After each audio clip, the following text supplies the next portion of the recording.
दोस्तों नमस्कार, मैं सुरेश जानू मोबिलियर में आपका स्वागत करता हूं। हमारे देश में एक बहुत बड़ा वर्ग संस्थाओं और कारखानों में कार्यरत है, जिसमें सबसे अधिक अकुशल या अर्धकुशल वर्ग के कर्मचारी हैं और जिनका मासिक वेतन भुगतान 15,000 रुपये से भी कम है। ये सभी लोग ESIC एक्ट 1948 यानी कर्मचारी राज्य बीमा योजना के दायरे में आते हैं। आज हम उसी ESIC एक्ट की बात करेंगे, जिसके द्वारा दी जाने वाली सभी सुविधाओं के बारे में सबको जानकारी दी जाएगी। ज़्यादातर लोगों को इसकी जानकारी नहीं होती है, इसलिए इस वीडियो को अंत तक जरूर देखें और अपने साथियों को भी इसके बारे में जानकारी दें, ताकि ज़्यादा से ज़्यादा लोगों को इसकी जानकारी मिले।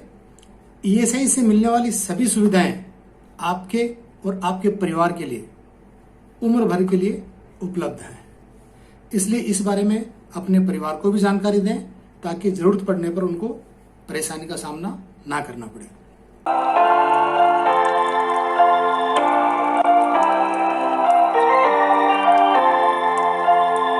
ESIC का ऑब्जेक्टिव क्या है? कर्मचारी राज्य बीमा योजना सामाजिक सुरक्षा प्रणाली है, जो इस योजना में शामिल सभी कर्मचारियों एवं उनके आश्रितों को पूर्ण चिकित्सा व्यवस्था प्रदान करती है। ESIC किस पर लागू होती है?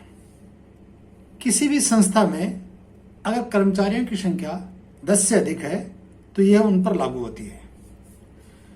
विकलांग कर्मचारियों के लिए वेतन सीमा 25,000 रुपये रखी गई है और अन्य कर्मचारियों के लिए 21,000 रुपये रखी गई है। ESIC एक कंट्रीब्यूटरी योजना है। इसमें सभी कर्मचारियों को कंट्रीब्यूशन देना पड़ता है, जिसमें कर्मचारियों के द्वारा दिया जाने वाला कंट्रीब्यूशन 0.75% है और नियोक्ता द्वारा दिया जाने वाला कंट्रीब्यूशन 3.25 है। दैनिक मजदूरी अगर 176 रुपये से कम है तो उस कर्मचारी का अंशदान माफ होता है। केवल नियोक्ता द्वारा अंशदान जमा किया जाता है और ये जो अंशदान ESIC में हर महीने की 15 तारीख तक जमा करना होता है। अंशदान के 2 काल बनाए गए हैं, जिसमें पहला है 1 अप्रैल से लेकर 30 सितंबर तक और दूसरा है 1 अक्टूबर से 31 मार्च तक। इसी तरीके से जो लाभ मिलने वाले हैं उसके लाभार्थ के लिए भी 2 काल बनाए गए हैं, जिसमें पहला काल है 1 जनवरी से 30 जून तक और दूसरा है 1 जुलाई से 31 दिसंबर तक। यानी अगर आपने इस साल 1 अप्रैल से लेके 30 सितंबर तक अपना अंशदान दिया है तो आपके लिए लाभार्थ पीरियड वो 1 जनवरी से लेके 30 जून तक अगले साल का होगा। आपको इस चीज का बहुत स्पेसिफिकली ध्यान रखना होगा कि आगे आपको जो बेनिफिट मिलने वाले हैं उसमें ये बहुत ही अहमियत रखता है। ESIC की बेनिफिट्स, सबसे पहला बेनिफिट है मेडिकल बेनिफिट यानी चिकित्सा सुविधा। बीमित व्यक्ति और उसके परिवार के लिए बिल्कुल निःशुल्क चिकित्सा व्यवस्था उपलब्ध है। इस चिकित्सा में होने वाले खर्च की कोई सीमा निर्धारित नहीं की गई है। यानी अगर आपकी बीमारी के लिए बड़े से बड़े अस्पताल में भी इलाज करवाना होगा तो भी उसके लिए खर्च की कोई सीमा तय नहीं है, कितना भी खर्च किया जा सकता है। सेवानिवृत्त व्यक्ति भी सालाना 120 रुपए के प्रीमियम के साथ इस चिकित्सा व्यवस्था का लाभ प्राप्त कर सकता है। सिकनेस बेनिफिट, बीमारी में अनुदान। बीमित व्यक्ति अगर किसी बीमारी की अवस्था में डॉक्टर के द्वारा प्रमाणित करने पर 1 वर्ष में अधिकतम 91 दिन तक पूर्ण वेतन का 70% तक का अनुदान दिया जा सकता है, जिसके लिए एक शर्त है कि पिछले 6 माह में अंशदान काल में कम से कम 78 दिन का अंशदान जमा हुआ हो। अगला बेनिफिट है एक्सटेंडेड सिकनेस बेनिफिट, घातक बीमारी में अनुदान। ईएसआईसी ने 24 घातक बीमारियों की अवस्था में 2 साल तक का पूर्ण वेतन का 80% तक का अनुदान दिया जाता है और ये उनके मेडिकल बोर्ड पे डिपेंड करता है। टेम्पररी डिसेबिलिटी बेनिफिट, अस्थायी विकलांगता सुविधा। अगर बीमित व्यक्ति का कार्यस्थल पर हुई दुर्घटना के कारण अस्थायी विकलांग होने पर वेतन का 90% अनुदान डॉक्टर द्वारा प्रमाणित अवधि तक दिया जाता है। परमानेंट डिसेबिलिटी बेनिफिट यानी स्थायी विकलांगता सुविधा। बीमित व्यक्ति का कार्यस्थल पर हुई दुर्घटना के कारण स्थायी विकलांगता होने पर वेतन का 90% अनुदान चिकित्सा जांच बोर्ड द्वारा प्रमाणित करने पर दिया जाता है और ये आजीवन होता है। एनहेंस्ड सिकनेस बेनिफिट, बीमित महिला या पुरुष अगर परिवार नियोजन के लिए नसबंदी करवाते हैं तो पुरुष को 7 दिन व महिला को 14 दिन का पूर्ण वेतन का अनुदान दिया जाता है। प्रसव अनुदान मैटरनिटी बेनिफिट, बीमित महिला को 26 सप्ताह का पूर्ण वेतन अनुदान दिया जाता है जिसे विशेष परिस्थिति में डॉक्टर की सलाह पर 1 महीना और बढ़ाया जा सकता है।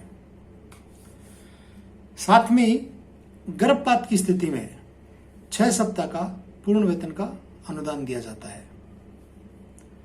संतान न होने के कारण अगर किसी बच्चे को कानूनन गोद लिया जाता है तो भी बीमित महिला को 12 सप्ताह का पूर्ण वेतन अनुदान दिया जाता है, लेकिन इसके लिए जरूरी है कि पिछले 2 अंशदान समयावधि में कम से कम 70 दिन का अंशदान दिया गया हो।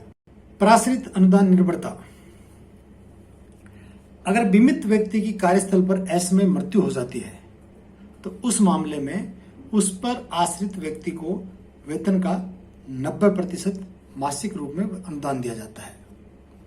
इसमें आश्रित माता पिता, पत्नी या बच्चे हो सकते हैं। आश्रित लड़के को 25 वर्ष तक व आश्रित लड़की को शादी करने तक अनुदान दिया जाता है। दाह संस्कार अनुदान, मृतक के दाह संस्कार के लिए 15,000 रुपये का अनुदान दिया जाता है और ये अनुदान परिवार के मुखिया को दिया जाता है।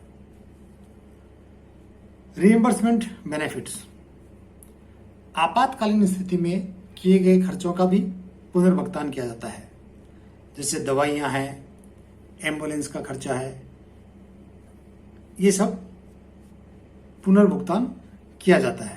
एमबीबीएस एंड बीडीएस के लिए आरक्षित सीटें, ईएसआईसी में बीमित कर्मचारियों के बच्चों के लिए ईएसआईसी द्वारा संचालित शिक्षण संस्थाओं व कुछ सरकारी संस्थाओं में एमबीबीएस एंड बीडीएस के लिए सीटें आरक्षित की जाती हैं, जिसके लिए ईएसआईसी की वेबसाइट पर वार्ड ऑफ आईपी सर्टिफिकेट लेना होता है, जिसकी सूचना ईएसआईसी की वेबसाइट पर उपलब्ध करवाई जाती है। ईएसआईसी में इलाज कैसे करवाएं? देश के ज्यादातर शहरों में ईएसआईसी अस्पताल या डिस्पेंसरी खुली हुई है। सामान्य उपचार के लिए आप अपने ईएसआईसी कार्ड के साथ इलाज करवा सकते हैं। अगर किसी ऑपरेशन या जटिल बीमारी का इलाज करवाना चाहते हैं तो नजदीक में ईएसआईसी अस्पताल या डिस्पेंसरी में फॉर्म नंबर 4 भरकर अपना और अपने परिवार का इलाज करवाया जा सकता है। ईएसआईसी की सुविधाओं का लाभ लेने के लिए आपके पास ईएसआईसी कार्ड होना बहुत ही आवश्यक है। अगर आपके पास ईएसआईसी कार्ड नहीं है तो आपको तुरंत अपने नियोक्ता से ईएसआईसी कार्ड लेना चाहिए। आजकल ई कार्ड को आप वेबसाइट से भी डाउनलोड कर सकते हैं। ईएसआईसी की वेबसाइट पे आप जाएंगे तो आप वहां से भी अपना ई कार्ड डाउनलोड कर सकते हैं, जिसकी प्रक्रिया हम अभी आपको बताने वाले हैं। Open the ESIC website, enter esi.gov.in.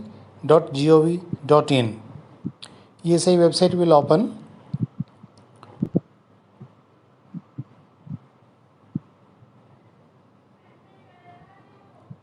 Close the pop-up window. Go to services, employees पे जाइए, आईपी पोर्टल पे जाइए। आईपी पोर्टल आपको दूसरे पोर्टल पे ले जाएगा। यहाँ पे आप अपनी भाषा चुन सकते हैं, अपना नाम लिखिए, पहचान पत्र, अपना कैप्चा और लॉगिन कीजिए। अगर आपने पहले से लॉगिन नहीं किया है तो आपको साइन अप करना पड़ेगा। साइन अप करने के लिए आप दूसरे पेज पे जाएंगे, जहाँ आप भाषा का चुनाव करेंगे, बीमाकृत व्यक्ति की संख्या, ESI number, date of birth, mobile number और कैप्चा करके साइन अप करें। साइन अप करने के बाद आप जब लॉगिन करेंगे तो लॉगिन करने के बाद आप अपना ESI कार्ड डाउनलोड कर सकते हैं।